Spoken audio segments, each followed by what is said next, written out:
All right, GM guys. Good evening, everybody. Good evening. Evening, Good evening, Miss ma'am. So good to hear your voices again. I mean, this is amazing. Welcome, B. Be on fire. I mean, no bono, no bono. I, Welcome, Nash. Welcome, Samuel. I hope you guys had a nice day. yes, ma'am. What of you? Yeah, it was fine. Rain has been falling since, but I mean, we're good regardless. So yeah, let me do a quick introduction. Actually, my food is on fire, but yeah. So B, please help me tag everybody on the group chat, aside from people on this call, to come on board that the call has started. So yeah, I'm very happy that this session Okay. is happening. I'm so grateful to God, first of all, for making this possible. Thank God for life. Thank God for everybody here and all and all. So I'm just going to go straight to the point. So you joined the Writers Club. Why we did that is to segment everybody into groups so that we can give you food that you want to eat. You understand? So that's why we're here. And today we're going to learn about copywriting. You all know that there are niches in this writing, Web3 writing system, right? We have technical writing, content marketing, and the rest. So today we'll focus on copywriting. So we have as our guest today, Kenya, right? So Kenya is a Web3 copywriter, and if you check her out on Twitter, on X rather, she's doing a lot of massive stuff. So, said to say she is the idolo for this place. So yeah, Kenya, the floor is yours. So today in the class, you're going to learn about what's copywriting, what's Web3 copywriting rather, how do you get started, and more things. So yeah, Miss Kenya, over to you, ma. Thank you, ma.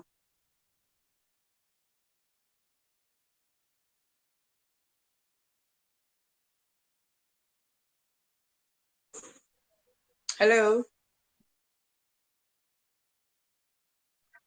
Okay, I'm here. I was clearing my tricks. Good evening, Hi, everyone. Kenya. Please, am I audible? Yes, you are. Okay, so first of all, I'll start by saying that I am so grateful to be here. Um, Kelsey has spoken to me about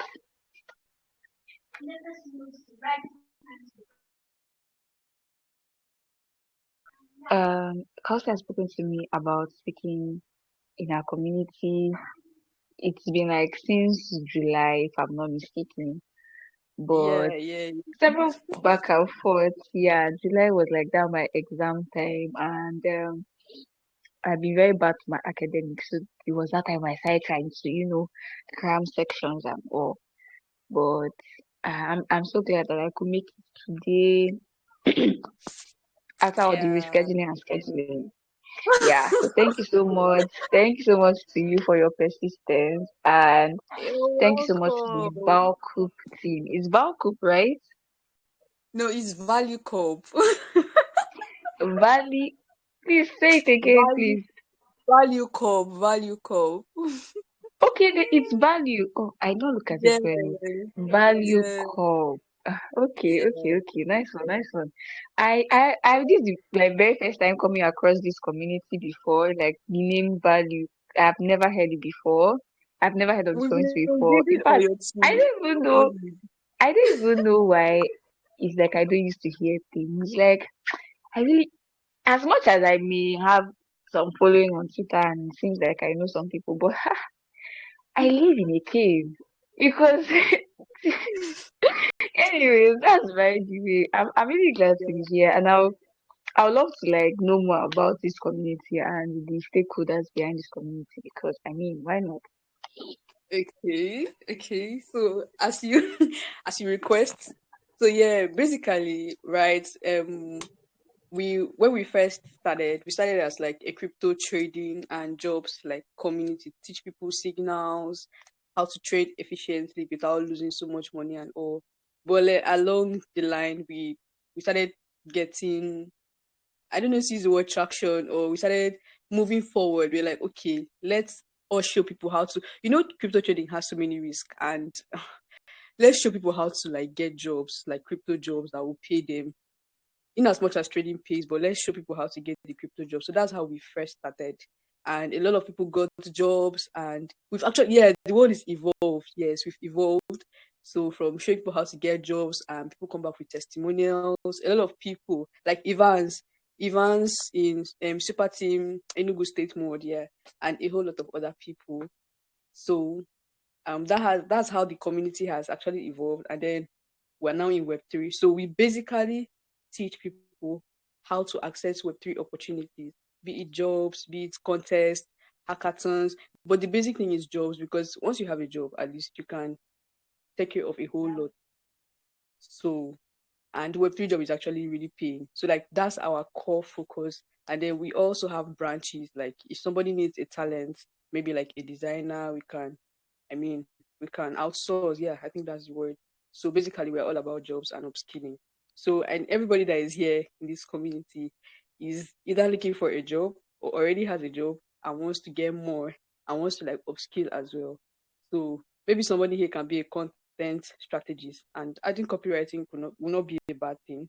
So yeah, so that's just all about us. And so the boss is Victoria Opaka. She is not available right now, but I mean, she's already aware of the station. And then she is, you can check her out on Twitter, like Victoria Opaka. And then I'm the head of operations and gladness. We have like a team of like 5 or 4, yeah, like our core team. So that's basically it. And then we decided to break our community, like our global community, into clubs, just like Super Team has designers, developers, writers, and so we said, okay, let's also break it into clubs so that we would feed people with what they actually want. Because if we're hosting it on the main group chat, you will not really know who really needs this thing, you understand? so so yes, that's what we're really about. And I started following you. We started following you actually on X. I think that was earlier this year. We found your tweets very insightful, and we've been engaging very well. I mean, so yeah, that's what we are really about. Like that's our niche. Yes. So I'm so happy to have you here. Like for real. It's like a dream come true. Oh my god. Welcome, ma. Okay, okay, okay, okay. Thank you so much for that introduction. So I'm actually really, really glad to be here. Thank you for. I'm going to check the Twitter handle of everybody that you mentioned. And I think the names are familiar, but I just need to be very sure.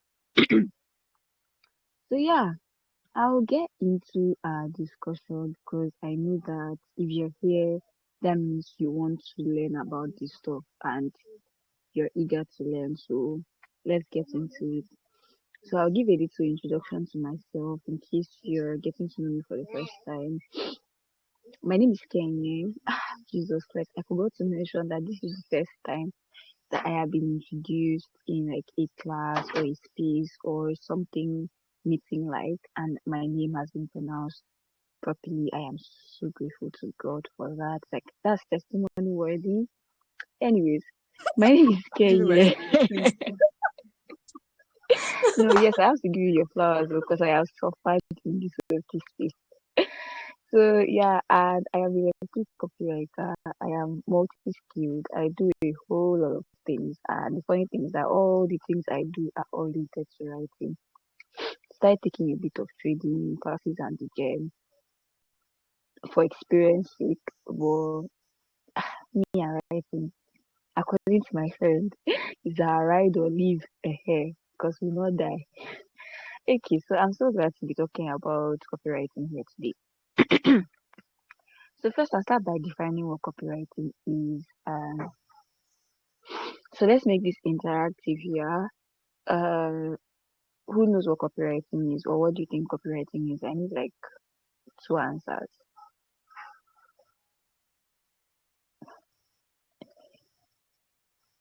Can anyone tell me what copywriting means? Okay, Good yeah, evening. yeah. If someone is speaking, please go on. Yeah, hi, Ola. Good evening. Um, Good evening, Okay. Ken here. Copywriting. I think copywriting is like kind of writing that you try to persuade someone to maybe to purchase a product or a service. Okay, okay. That's nice. Is persuading someone to purchase a product or service. That's good.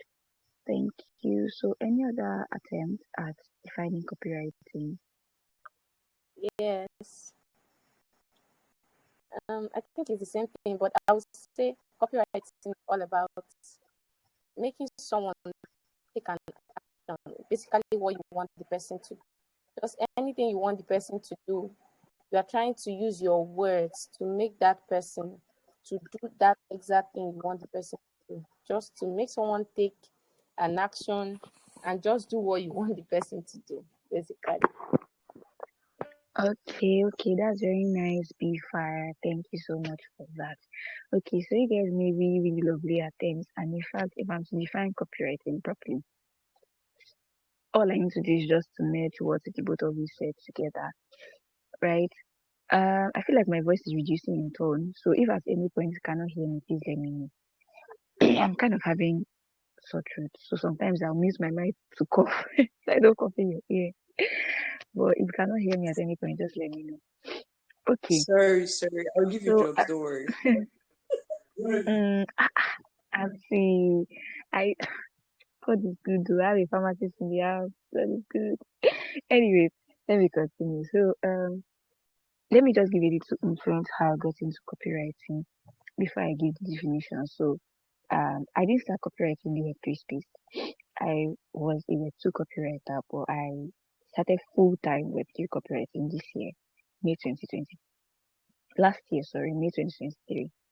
Um, how I got into copywriting was via a friend. He is a graphic designer and he's the one that brought me into Web3 and I was broke. And I went to him, I was like, I want to learn something. So while his brother was teaching me about Web3, he was like, you should also learn this copywriting stuff. He just told me, you write stuff that help people take action and they'll buy this thing. Like if someone wants to sell their products, you have to write stuff that make people want to buy it. That's literally what you're to do. And it started really making sense to me because as a writer, I have the writing skill already. Like I felt like I was someone that could put words together. But other parts of writing, exactly thrill me. Like that time, people that were content writers were making content on Facebook about how they are doing, and it was conventional and boring. And I was like, is that what I want to do in my life? How will it pay me? So when I had the copywriting, I was like excited, and I feel like copywriting was trending that time. Like trending in the online skill market because that time everybody was talking about copywriting. Like there was a time everybody was talking about affiliate marketing. Then there was a time everyone was talking about copywriting. And now this is the period where everyone is talking about Web3. And the reason why everyone is talking about Web3 is because of the whole Notcoin airdrop and tapping stuff, right?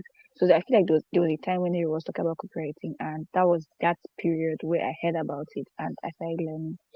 So I started learning with Allison app. I will leave this learning part later because I will just refer to that how you can pursue your skill further to learn copywriting. So I'll just leave that part out. So I started learning, I started trying to push out my skill. I was on Upwork, Fiverr, Indeed. There is no job platform that I did not create a profile on. I did a whole lot trying to build my portfolio, but it was honestly very, very difficult for me. I could hardly find a good paying job. And that's why I tell people that getting jobs in the workplace is literally like this is literally the easiest place to get a job because the online space is vast and stressful. But Web3 just makes things slightly easier for us, even with minimal experience. So after struggling for a long time, what was keeping me was the fact that I was into Web3 and I was doing engagement. So after a lot of thoughts, I was like, why don't I bring this stuff into Web3? So I completely stopped trying to reach out to two companies.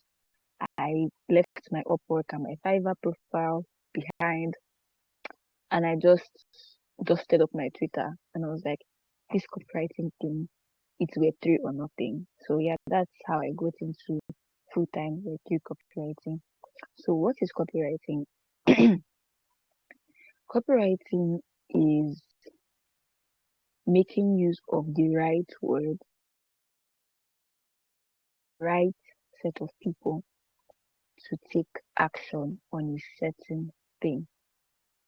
Notice the way I said the right words and the right set of people.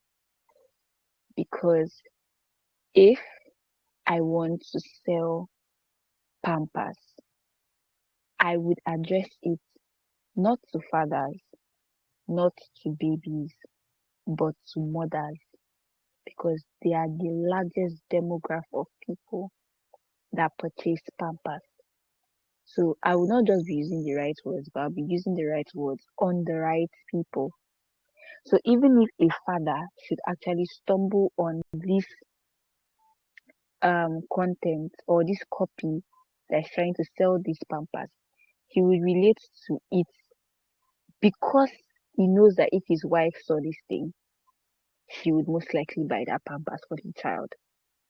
So it's not just about finding the right words, but like finding the right audience and saying the things that would make this person take action. Now, the reason why we don't just say make the person to buy something is because in different situations, the action you may want the person to take may be different. Like you may want the person to buy, you may want the person to sign up on your email list, you may want the person to what else? Sign up for an airdrop, do a free mint. Like there are so many things that you may want the person to do. So it varies. So we just use the word take action in the general sense. That's why the definitions that BFire and Ola DeFi gave were not wrong. So that is it for the general sense of what copywriting is. Now, what is Web3 copywriting? Now, there are two things that I know that you should know about DeFi. Two things. The first thing you should know about DeFi is the fact that, aside what we know that DeFi is centralized finance and blah blah blah, the two things that you should know about DeFi is the fact that number one, DeFi is a solution ground. The DeFi space is a solution ground. Solution ground in the sense that the whole concept of decentralized finance is built upon bringing in a solution to the whole issue of centralized finance, trying to help people to own their own money, right? Even if we look at it from, even if you call it Web3 or blockchain, however you want to call it, but it is all built on a solution, right? Web3 is a solution to Web2, if you understand the concept of Web3 and Web2, right? So Web3 is a solution to Web2, and basically every other application, every other thing that has ever been built upon the decentralized finance or Web3 space using blockchain technology is a solution. Bitcoin was built and it was a solution to centralized finance, right? Then Ethereum was built as a solution to Bitcoin because Bitcoin was not scalable and you could not build any other thing on the Bitcoin blockchain until now, right? So Ethereum was built. Then Ethereum was also not scalable. You could build on it, but it was not scalable. And the gas fees were extremely high. Then we started having layer 2 blockchains, right? We started having other blockchains. We started having Solana. We started having Base. We started having Arbitrum, Polkadot, Cosmos, Cardano, and all the other blockchains. Every other blockchain, even though they may seem alike, even though they may claim that they are they are bringing in scalability, but everything that they are doing is revolving around a primary solution or a particular problem. Like there is a particular problem they're trying to solve. So the decentralized finance space is a solution ground. And I'll relate this to copywriting because when you are trying to write any piece of copy, you always have to highlight the benefits. And if you do not know the problem that you are solving, you will not be able to write the benefits. I will get back to this point of benefits and features when I'm talking about like how to write copies and all. But the first thing you need to know before I define what Web3 copywriting is, I'll just say that DeFi is a solution ground, right? Then the second thing is that DeFi is a marketplace. It's centralized finance space is a marketplace. That's why we like the market is down because obviously this is a market. Like every project wants to sell. That's why a project that does not have funds, that does not have a community, that does not have audience, that nobody is using their product, eventually they'll become dormant on X and they'll fold up because this is a business place. Every project is running a business. They are running a marketplace. No matter how much a project will be like, they are DAOs, they are this, they are that. They are running a business. That's why there are no charity organizations or NGOs in the Web3 space because every project is a business. That's why they have a token, right? That's why they have a token that they are selling. And even the ones that do not have tokens, if you look at it so closely, it is built in a business-like structure, right? So that's basically two things that you need to know about DeFi. Now, how does this relate to copywriting? As a copywriter, you are selling. Like copywriting is selling the words. Even if you're not trying to get someone to actually buy something, the process of trying to make them to take an action is still selling to them. You are selling that idea to them. You are selling that thing you want them to do to them. And if they actually do that thing, it means that they have been sold, right? So now, being that the Web3 space is a solution ground and a marketplace, it means that every single time you will be constantly trying to sell to somebody in the Web3 space. Every project is trying to sell. Every project is trying to make sure that their solution is accepted widely. Now, when you look at it, that means that every project needs copy. They need copywriters. They need copywriting in their lives. Like so basically Web3 copywriting is using words to sell Web3 projects. Like there's no two ways about like there's no big deal around it.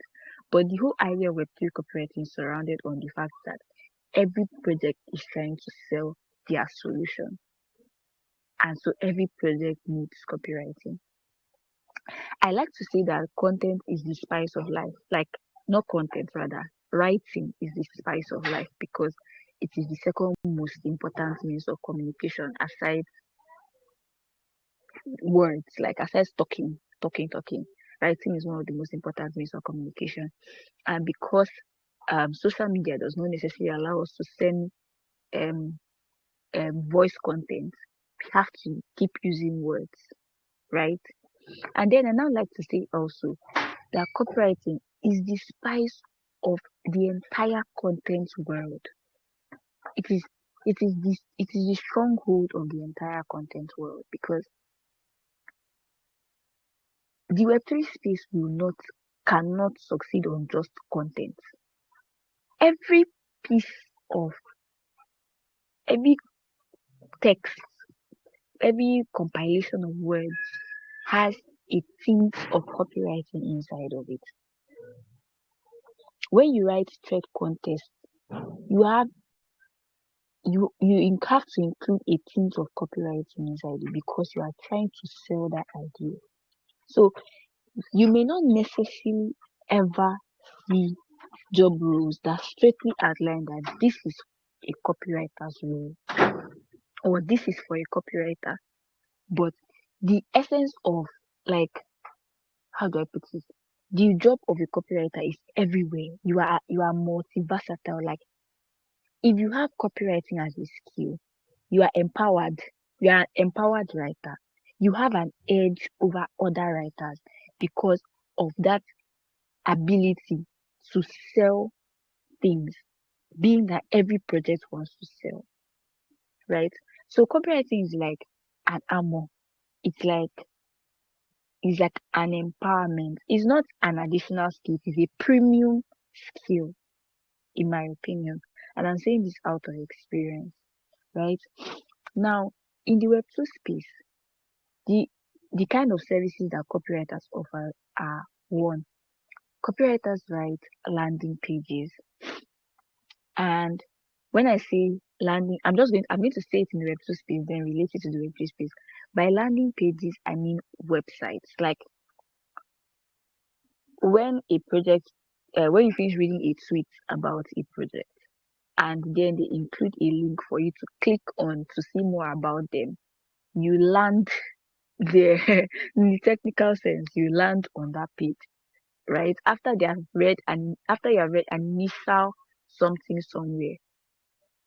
The idea behind landing page was like, for instance, you hire a copywriter to write an ad, right?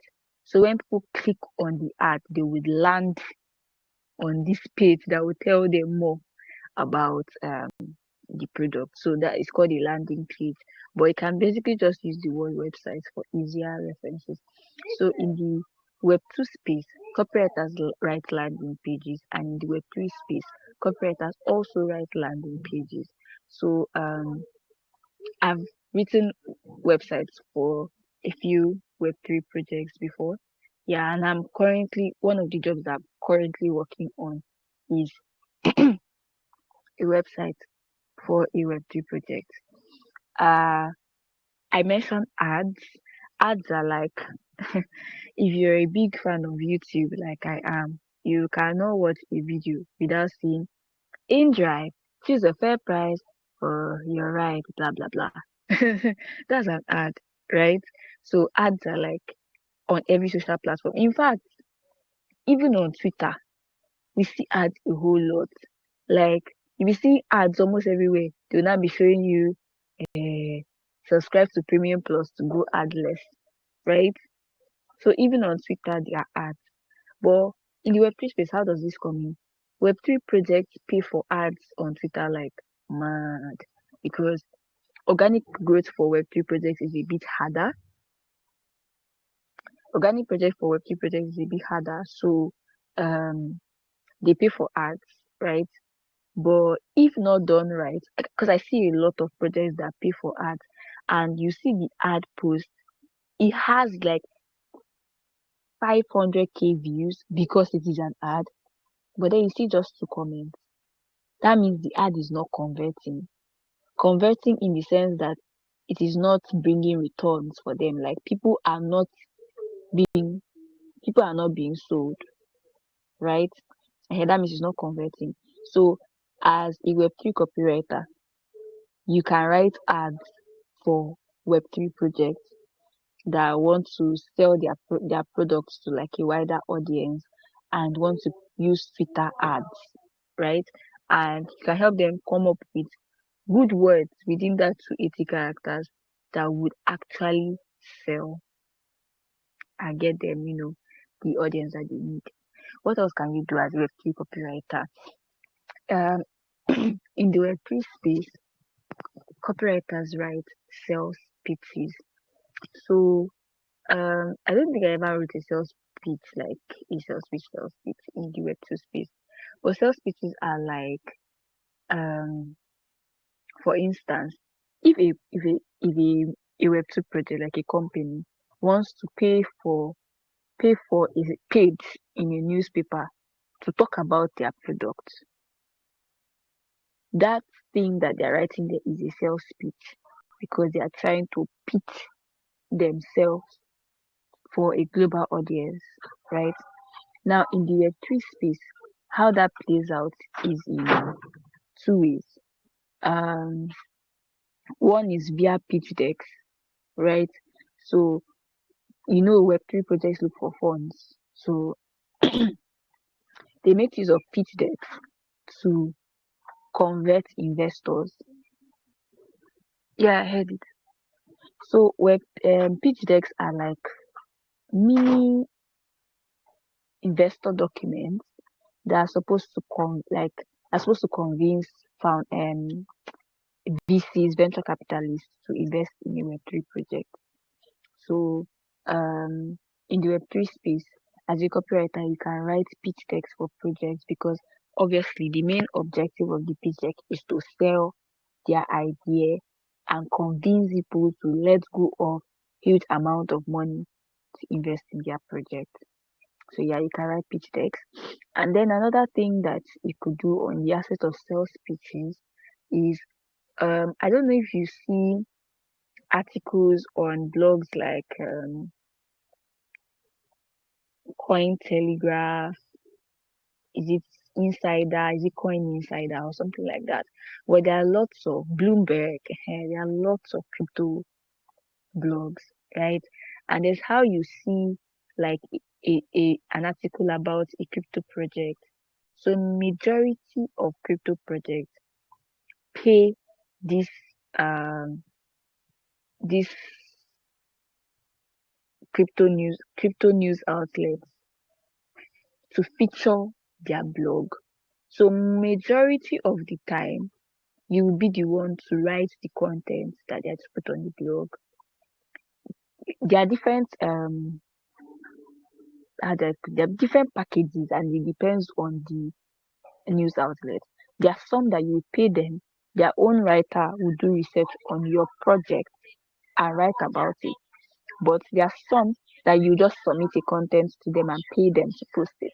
So in that sense where you are paying a news blog to put out content about your project to attract a wide audience, you don't want to play with that amount of money and with the amount of eyes that will be seeing your your project, right? So in that case, they also hire copywriters to write like making sense articles. In this sense, they may look like articles to people that are reading, but they are actually copy that will make someone intrigued at the first sight and want to follow down to know more and more about it. So I've listed how many? I've listed how many things? I've listed landing pages, I've listed ads, I've listed pitch decks, I've listed articles. And then even medium articles, yeah, you could also write that for projects, although that's content and not necessarily copy. Then what else? Uh in general, social media posts. Most social media posts are copy. Majority of social media posts. Not majority, but like to a good extent, especially when a project is hosting like their pre-sale, their NFT minting, even their airdrop self, you need to convince people. Like if your airdrop does not look lucrative, people are not going to your airdrop is going to be without anybody, right? So everything, like majority of the time, they need copy. Even bios, like your Twitter bio for a project, you can actually the funny things you can charge for in this space. You can charge the project just to help them change their Twitter bio. If you get to that level, you can. And or you can use it as a way to pitch to be their social media manager or something. They're like, your Twitter bio looks like shit. I'm a copywriter, can help you come up with something so converting that anybody that reads the bio will join the Discord. And they'll be like, yo, this guy is too good. She's too good. Let me just hire her at once. So yeah, there are different things. Yeah. So copywriting is like a multi-versatile skill that everybody needs. So I've talked about what copywriting is, how it can be applied in the workplace space. Now, how do you get started with this skill? Now, let me go back to how I learned copywriting. I would dare say that I have not seen any. Before I say that, before I say that, okay. So, how I learned copywriting, I used the Allison app And if you are free, you could definitely try it out. I think it's one L, Alison. Allison. It is a it's an online learning platform. Allison Insight has every course on everything, even blockchain, NFTs, cryptocurrency. It's all on Allison, and it comes with like test work and stuff. The only downside is that they will look at copywriting from the broad Web2 perspective, but having that initial understanding of copywriting from the Web2 space will really, really impact the way you understand copywriting, and will just make you sharper than a few Web3 guys that have learned how to write a good hook and they call themselves copywriters. I don't even have to battle with those people.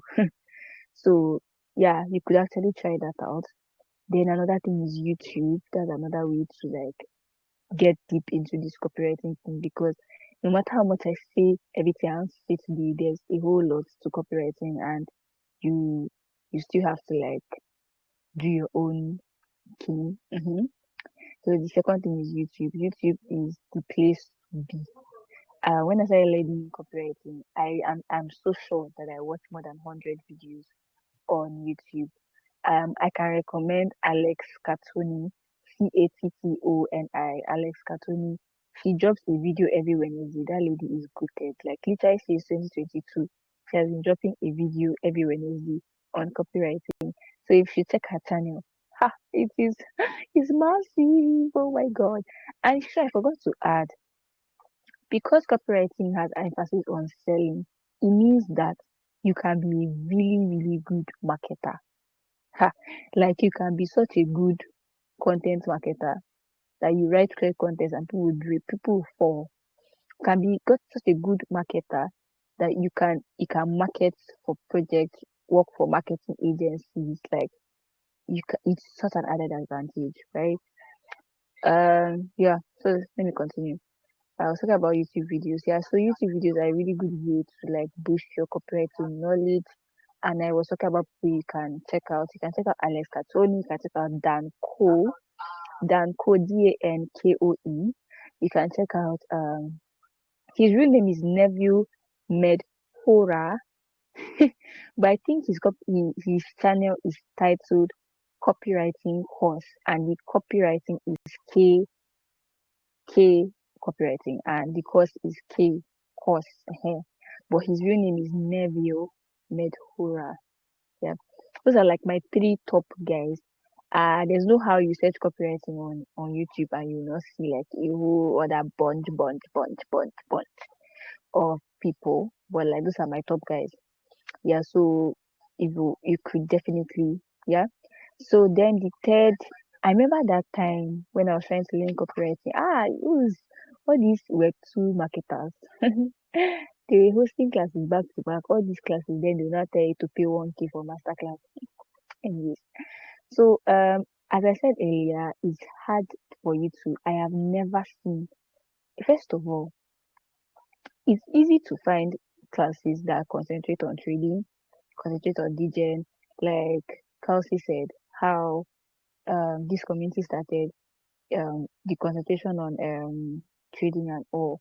Right. So it's very, very easy for it to find places that are concentrating on just NFTs, just this, just that. But to find places that are concentrating on just writing and teaching people the nitty-gritty is very, very difficult. So one of the things that I have done is to try to help people when it comes to writing.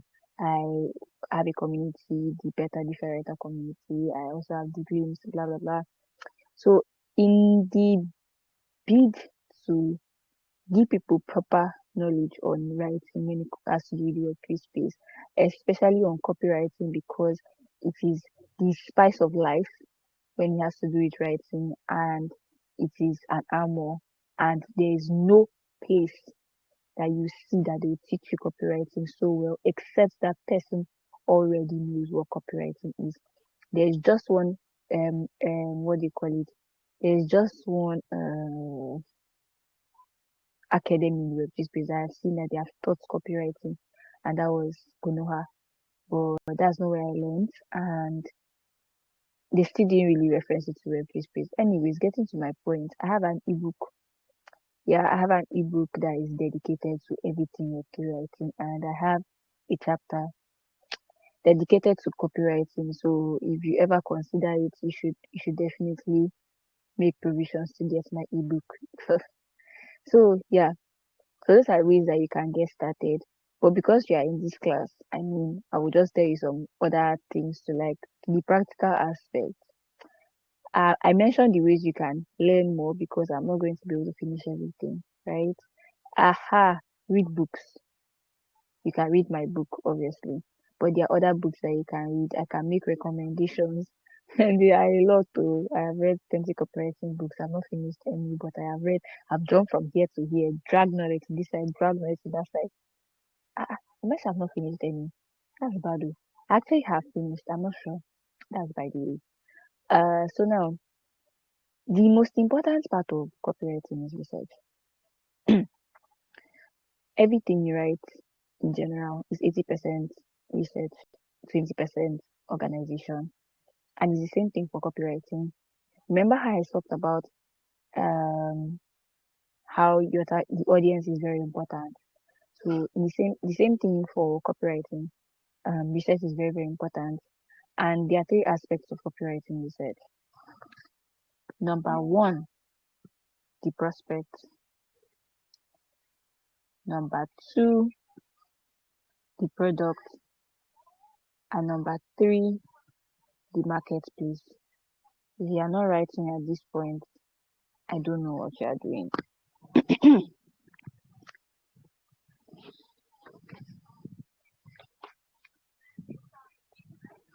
Okay, continue. So I said there are three aspects of copywriting research. Because I have been talking for like 30 minutes, I would like to be sure that everybody's still hearing me. So John, please, how many aspects of copywriting research did I mention, and can you list them for me?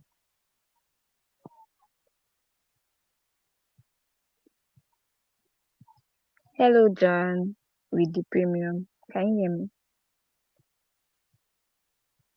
John Samuel. Okay, yeah, his mic is unmuted. Can you hear me? Please go on. Please go on. Don't mind me.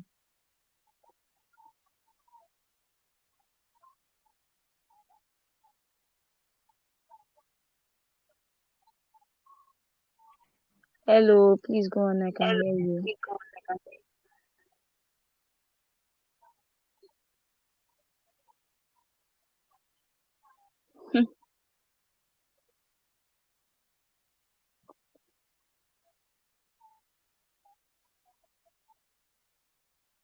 I don't think that guy is online or he's listening. What do you think? I can still see him on the call. Good. John, can you hear me? Yeah, I can hear you. My network is actually not so good with me Ah, network. Obey at the in Jesus' moment. I don't name. know why. But you heard my question, right? You can give it an attempt since I can hear you now.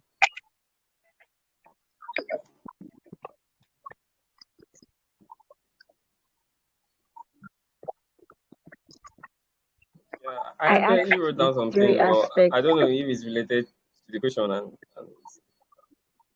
what you're asking. Please.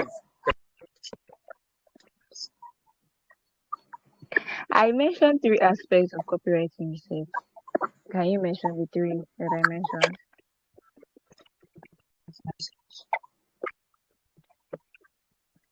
Okay.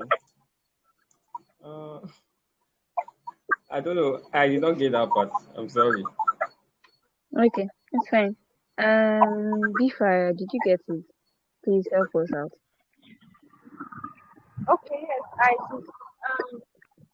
Aspects are prospect, product.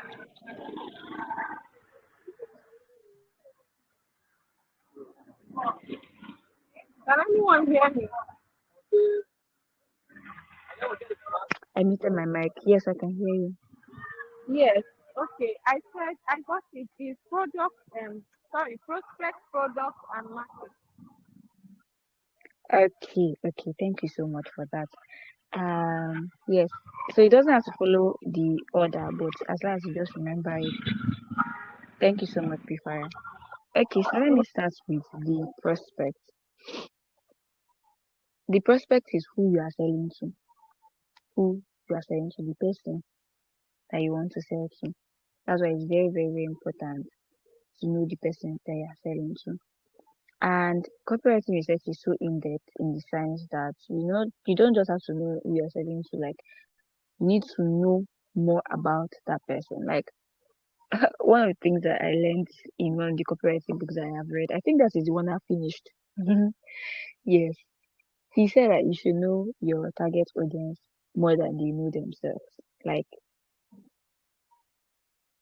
know them so well. So there are a list of questions or we ask or research on about our target audience to talk to them directly. That when they read our copy, they will know that we are talking to them.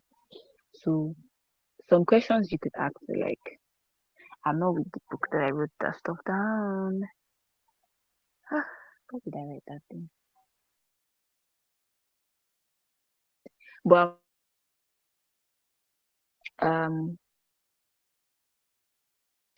is their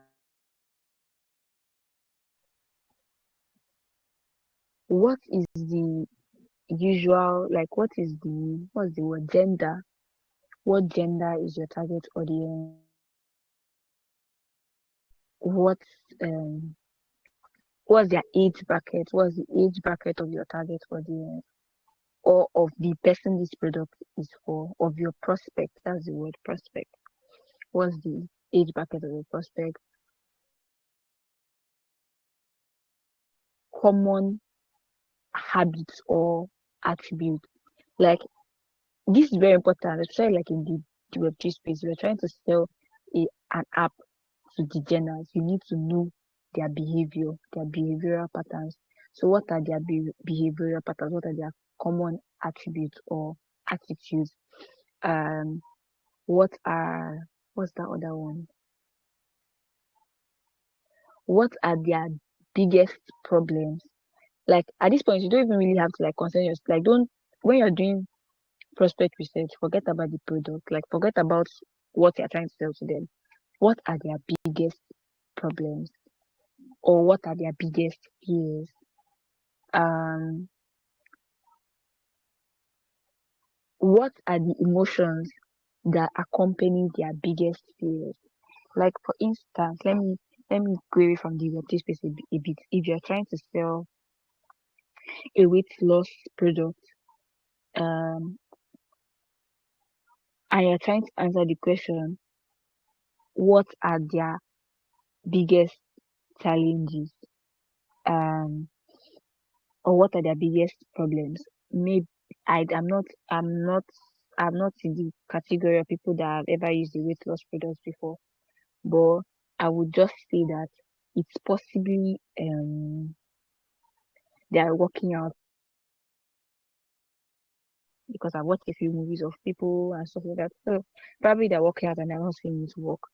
Now, what are the emotions that are surrounded by that problem? It's probably shame. They feel ashamed. They feel they have low self-esteem. Those are the emotions. So you get my point. So when you're doing your research, you need to like look deep into your prospects and know what are their challenges and what are the emotions, because people do not buy based on what they see or what they read. They buy based on what they feel. That's why in the review space, you say like, what's your conviction on that project? It is no matter how you put it, even if you do your research, it's still your feelings.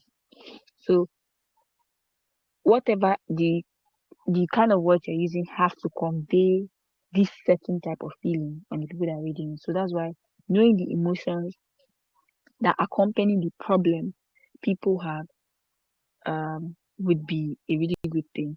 Then, based on the challenge that your prospect has, right? What are the solutions you feel like your prospect needs, and what are the emotions that this person would have if they got the ideal solution? You need to like answer these questions and like write them down. Then I think there are a couple more, but let me just mention one more. Um, are there any current solutions, or are there any current things that tend to solve your prospect's problem? And what do you think your prospect thinks about that current solution that is available? Right? You need to, so that if you are trying to sell something that is better than the current solution, you need to already know what your prospect solution. Now, this sounds like a lot, because how do you get all this information? So if you want to do prospect research, first of all, you can um use social media, right? People talk about their struggles on social media, so use social media.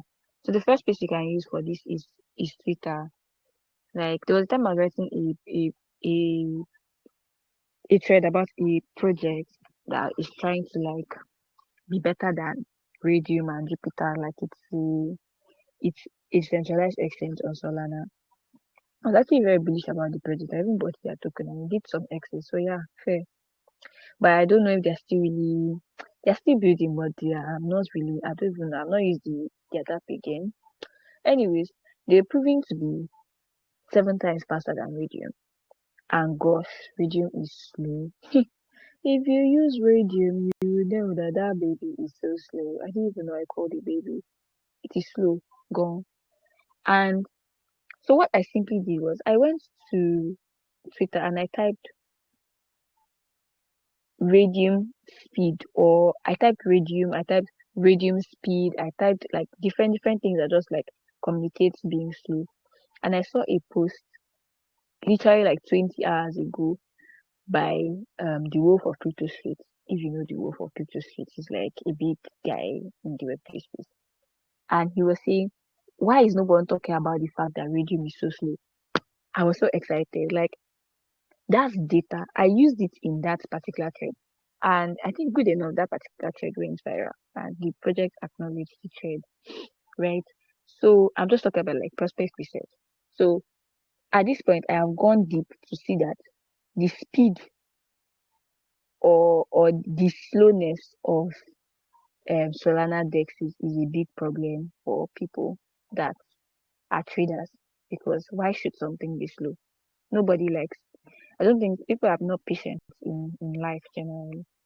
So that's one thing about prospect research. You can use Twitter to just set for people's comments, people's feedback on different apps or on different problems. You can just set like terms related to that particular problem or to that particular thing you are trying to sell, and see what people are saying about it. Aside Twitter, you can use Reddit. Reddit, you feel people don't use Reddit. Just type a particular stuff, a particular question, a particular anything related to that stuff you're researching on, and you see people asking questions on this thing, and people will come, they'll upvote, they'll downvote, people come and drop their opinions. Like Reddit is like an opinion gathering, like it's a place where you can gather a whole lot of opinions of people on that thing. Then thirdly, you can ask people that you know that are into that stuff. So like when I was writing a particular thread that is for in particular about an app that is for degeners, and I wanted to do my prospect research, I wanted to get my facts right. I am still learning degen, and I've only like done degen like a few times, so I didn't count myself as a degener enough to know, and I had to go and ask her. And I sent her the first line and first set of stuff on my thread. She's like, if I see this thread, I'll not read it. I was like, ouch. So I know that the anything like the facts are not right. So I will be like, who is this person? This person does not know what she's saying. So like prospect research is very, very important so that your readers will see it and relate.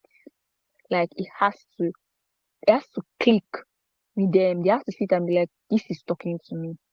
If they don't feel that way, it does not make sense to them, right? And they will not read it.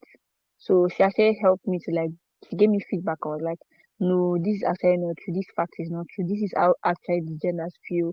The designers do not think it's risky or this, because she's a designer and she speaks to, like, she has a good network of designers. So she says their common like interests to get. So talking to your prospects will help you understand your prospects better, right? Um So that's it for prospect research.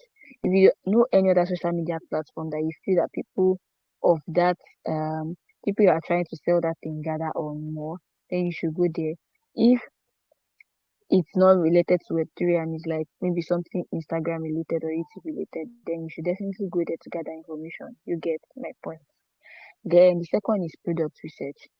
So product research is when you are researching on the product itself, and you have to be as transparent as possible in this product research, because when we do research, like when we are trying to talk about projects in the Web3 space, especially if the project is paying you to write about them, or you're writing a trade contest, or you're even their social media manager, you'll be trying to behave so bullish, like you'll be being so bullish as if you do not know that this thing could actually be a risk to the person that may invest or may buy into this project. So you have to be very, very transparent to your product research. So basically, yeah, gather the necessary information about the project. What problem are they trying to solve? Like it has to be as clear as possible in the simplest words. What problem they're trying to solve?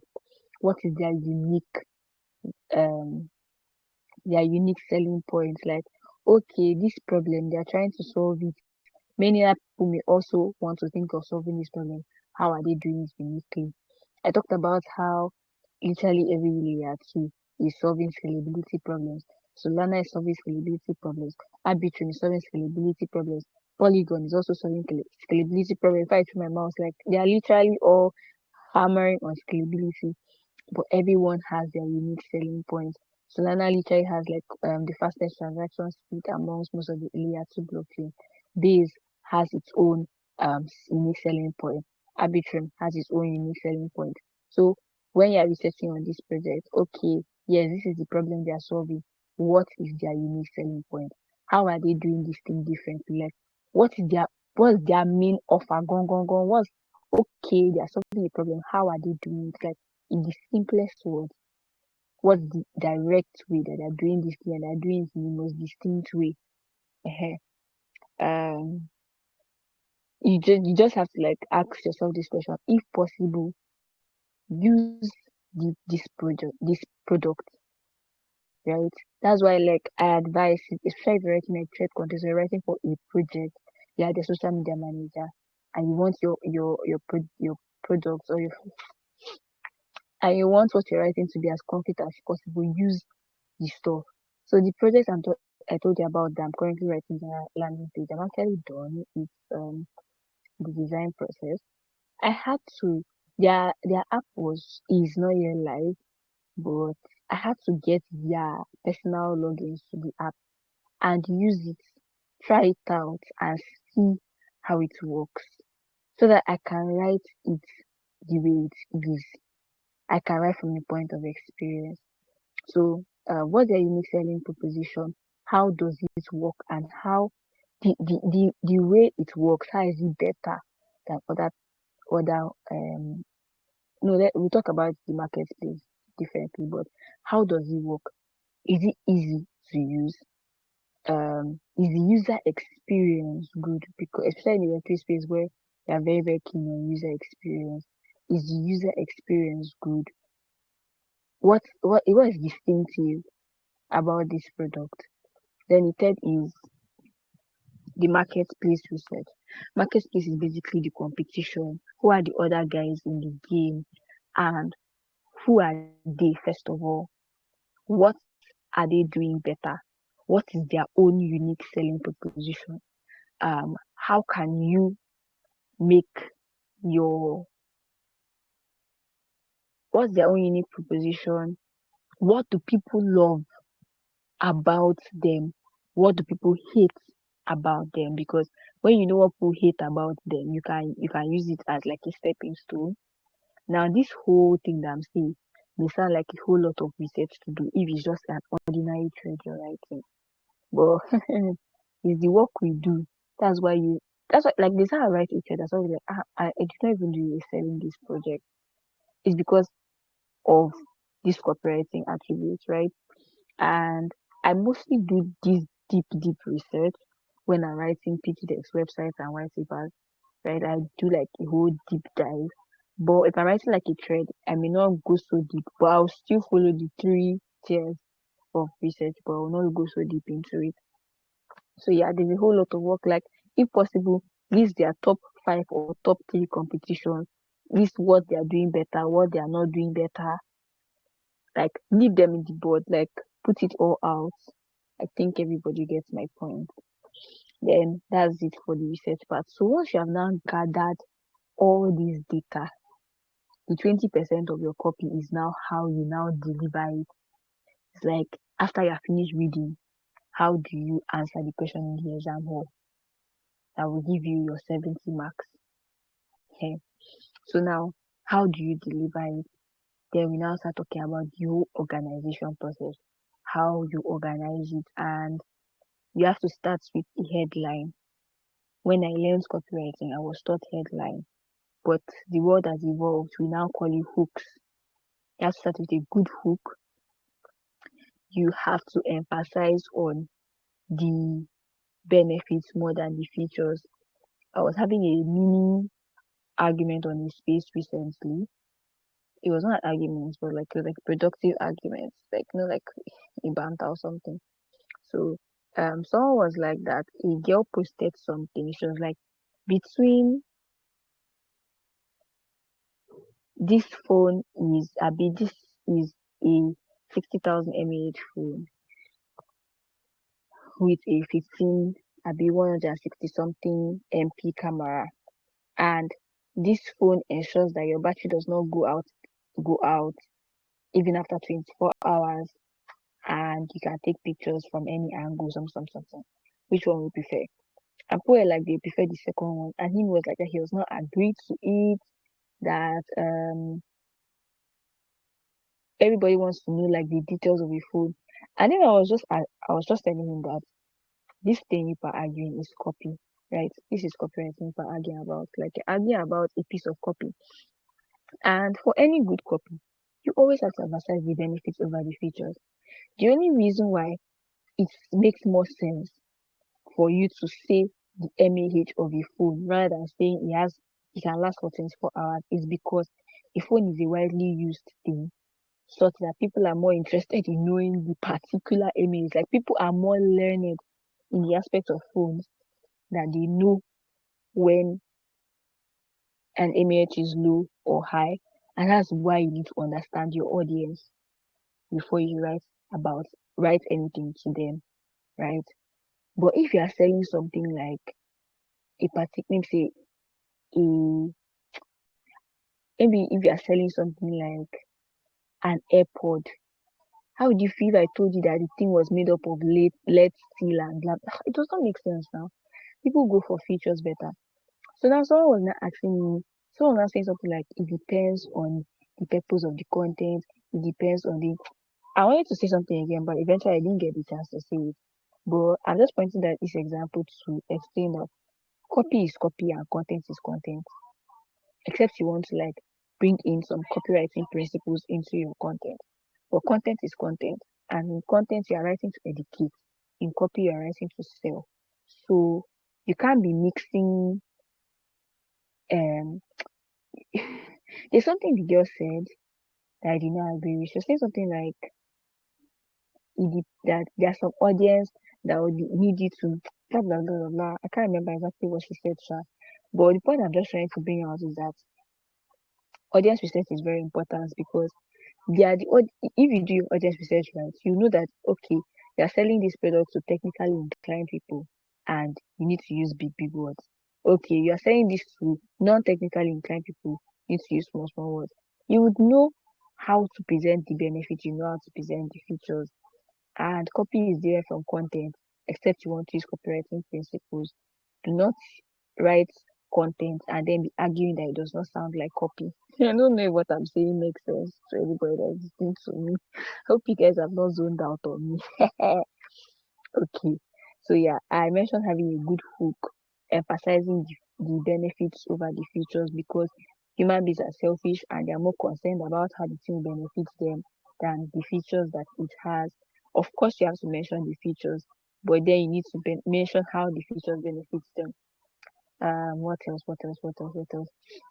There are different things that you can implement in your copy, like how do I put this? Like debunkers, like to debunk any fear that the person may have about this your product ahead of time. You can always use words like even if, without, words that debunk fear, basically like debunkers, yes. Then you can make use of emotions, emotional ingredients like fear, greed, shame, blah blah blah, based on your prospect research. You would have known the right kind of emotions to infuse. You can infuse storytelling, you can infuse there are other different ingredients according to that book. There are other different ingredients and stuff. All these things I've documented them inside my ebook. Yeah. So you can include all these things to ensure that your copy is rich and you have utilized your entire research to come up with something that will be as convincing and persuasive as possible. Then the last thing to conclude your copy is your CTA, aka call to action. Because if at the end of all your this product is amazing, this product is blah, this, of course you're not saying this product is amazing. Is that what you're supposed to be saying? No. But after all the copy that you have put together that has spelled out the features, has introduced the project well, has put out how this project is going to benefit people and blah blah blah. You now have to go with your call to action because what imagine you finish not even imagine. There are so many times that we finish going to a project website and then we leave because there's nothing telling us where to go after reading the website. There is no join our Discord, participate in our airdrop, buy our token, join the pre-sale. There is nothing. Just a bunch of information. Then at the end of the listing, you now see blog, career, and the other end things of their website. Or you just see Twitter with small button, Twitter image, Telegram image. That's no call to action. Like you have not told anybody what to do at the end, which is bad. So call to action is very, very important. Um It's basically like the small, like the line where you tell the person what you actually want them to do after reading the entire content. That's why it's very important if you're writing a trade that you want to sell a particular project or something, don't forget to tell your audience what you want them to do after. It could be to follow the project because most projects they want people to follow them. It could be to follow the project, to join their community, a lot of things like that. It could be to do their airdrop. You get. Mm, I think I fully covered the aspect of copywriting. The next aspect is for you to actually go try it out. Go watch some more videos, buy my ebook if you wish. A lot of other things like that just to boost your skills. But the most important thing you can do is to actually go and implement this research stage. This is the second place that I'm teaching copywriting research. So you guys should actually try it out. This is premium information, guys. Don't kill. What's the last thing I'm going to say? Should I say how to get jobs as a copywriter? Well, talk about yourself as much as possible on X. Be loud about it. When you talk about copywriting in the workplace, I'm almost always the first person that people mention. I mean, except my boss is Joshua and Witty Prince. At least I've been able to get myself to the top of people's minds, and I'm still doing my best at getting to the top of more people's minds. So talk about yourself as much as possible on Twitter. I have the job I talked about that I'm currently working on. She made a post on Twitter so that she needs a copywriter. It ended up showing on my TL because I talk about copywriting. Twitter showed the post to me. You get the connection here. And I applied in the comment section And I told her she could DM for my proof of work. And she did, like literally immediately. And everybody that saw that post, like this was the first time I have applied for something in the comment section. And I didn't see other people coming to my apply. Instead, they all coming under my comment to be like, yes, pick Kenny, pick Kenny, pick Kenny. I think I tell everybody. So yeah, if you talk about what you do so well, even people that have never seen you do that thing before would say that you are good at it because you have talked about it so much that they cannot but believe that you are good at it. Yeah, but in the process, also build your skills. Oh, not that they'll finish recommending you and you don't have four hands, God will not allow it. Yeah, so and then pitch the project randomly while you are practicing your skills. Um, try things like writing for projects, working on the project's landing page, not for free, but like experiment, build your own project, like build your own idea and write a landing page for it and publish it on Notion. Ah, I have just said a very beautiful alpha. Oh my god. Come up with your own project idea, draft it out, write a website for it, and publish that website on Notion. Using Notion, you can build a free website. Do it 2 or 3 times for 3 projects that belong to you. And when the project asks you, can you write a website? You send a mystery project. You'll be like, where's their Twitter? Say it was your personal project. It does not matter, guy. They will give you the job. Don't play. So I have just said a very beautiful alpha. I never even knew that that was in my head. Ah, if you don't implement this thing, it means you're a player in life. I talk too much. So yeah, that is it. So I think I've come to the end of my session. After talking for 30 minutes straight. Thank you so much, guys. So I really want to know if you guys have learned anything from all that I've been babbling since I started. Have you guys learned something? Are you guys going to implement these things that I have said? Because this is premium information, guys. This is literally a chapter in my book. And people are paying money to buy this book and to learn this thing that I just said today. Even though there's more in the book. And they're after mentorship, blah blah. But then you have heard part of it for free. Are you actually going to implement it? Like you should see the way I'm winking my eyes at you right now. Don't play.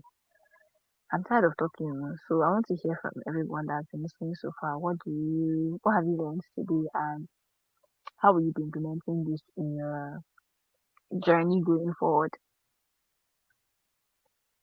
I don't want to have to mention names, so please. Okay, I'll go first.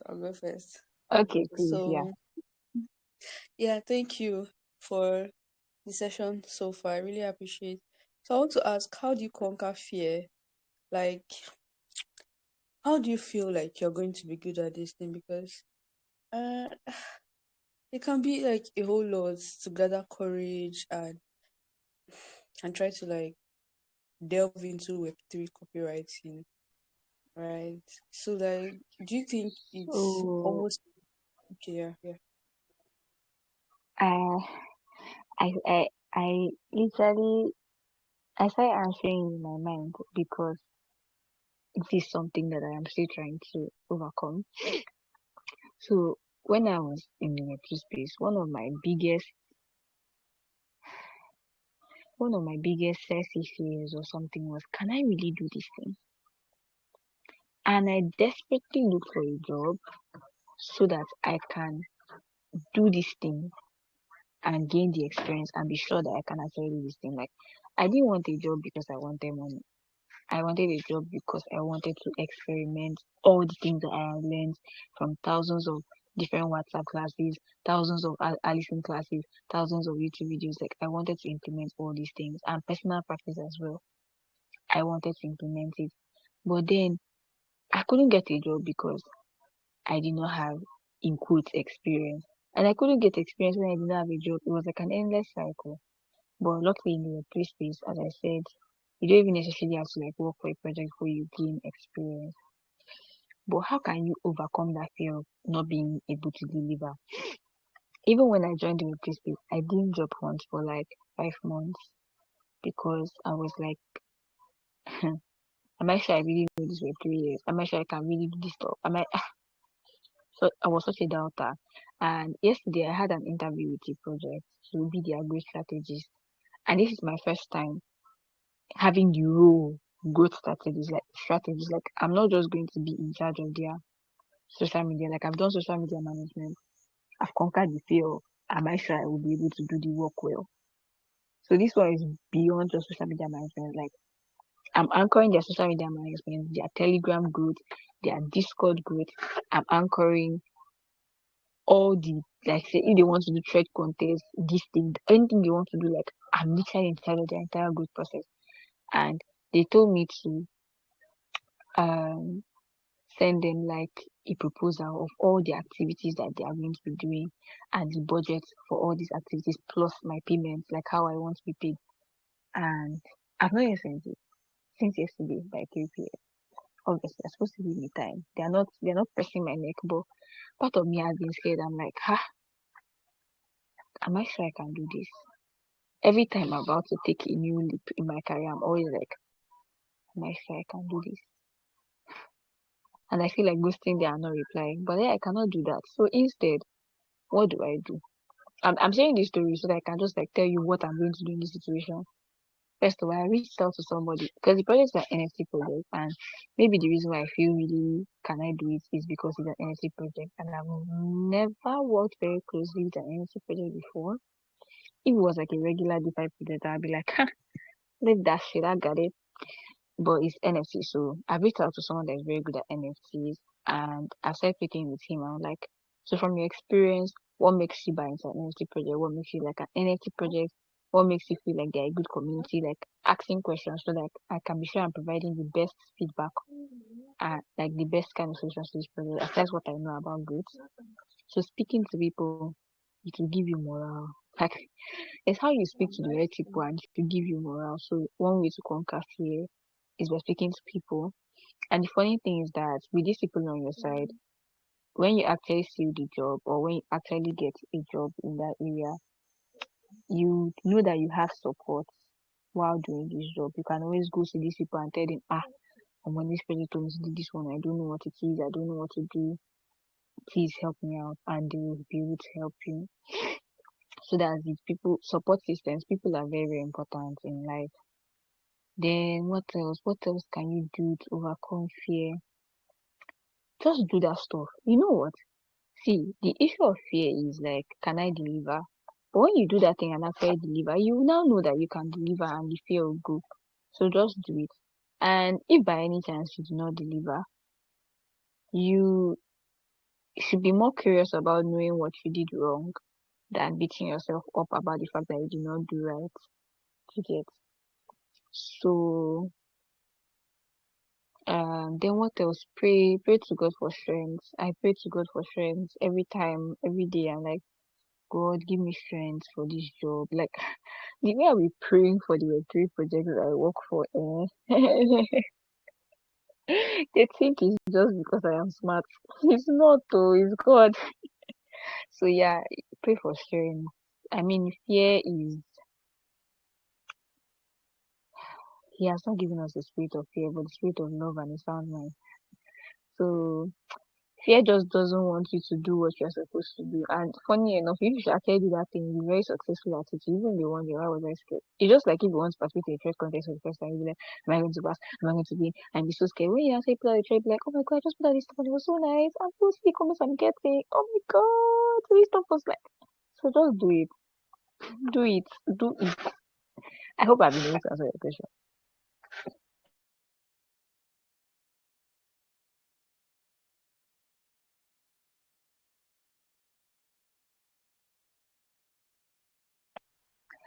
Is it that you guys haven't been hearing me since? Because I'm seeing a comment in the group and the person said you cannot hear me. I think I've lost track of what the group is.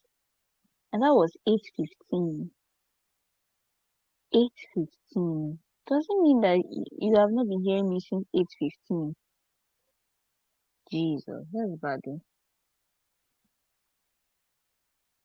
After this very sweet speech I just gave. I'm hearing you. Wow. Good evening. I would have said though. Okay, but you heard everything I said, like in answering Kelsey's question. You heard everything I said, right? Yes, yes, I had everything. Ha! God is good though. Because I'll be like, I would like just maybe giving that very sweet motivational speech now and she did not hear and nobody heard. That would have been bad.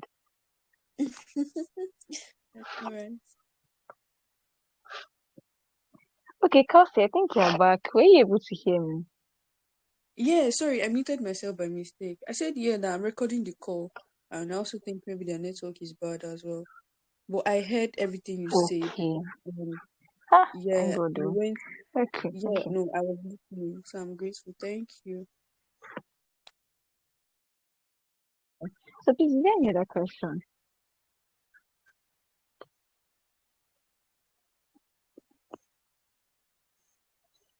Okay. So I doubt if there are any other questions because it's just before Gardner left aside me and Kelsey and you don't seem to have questions. John, welcome. Do you have a question you can ask? So since this session is recorded and I'm on the group chat, so if later in the future anybody listens to this, I'm about to say VM, if anybody listens to this recording and has a question, you can drop it on the group chat and tag me. I hope I see it and I'll probably get a notification. So yeah, I will respond. So thank you very much for having me. All right, thank you so much. I really appreciate and what you've really said. So yeah, we'll look into it. Thank you, Kay. Yeah, thank you too. All right, thank you, John, B, Thank, and Gladness for staying thank you till so now much. and all. All right, Thank you. It's my pleasure. all right. Okay, so our day is fast spent, so I'm going to like end the call right now.